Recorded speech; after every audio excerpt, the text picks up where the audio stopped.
that's good news for people that are listening. They might want to try this workout from their own home. I know there's an upcoming 3-body purification this month, and they're happening very frequently. So I would encourage people that resonate with this work to go to the ChakraInstitute.com and look at the schedule for upcoming 3-body purifications. It's only 4 or 5 days.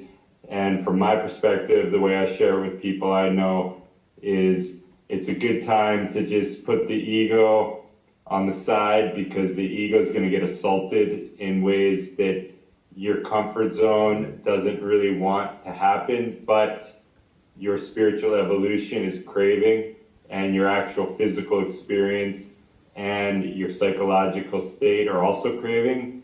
And so it's really a way to experience the Pana coming down to where it belongs and experiencing the saboteurs losing their volume. And if that all sounds very woo-woo and theoretical, I challenge people that are interested in this kind of thing to go for it, because I know from my experience, I didn't want to get out of my comfort zone, and I'm still doing them because it feels so good. And my comfort zone has changed so dramatically from experiencing the Apana where it belongs for sustained periods of time, and not hearing those bad habits or feeling those bad habits and not hearing those saboteur voices like I used to. So hopefully some people that are listening can give this a try. To conclude today,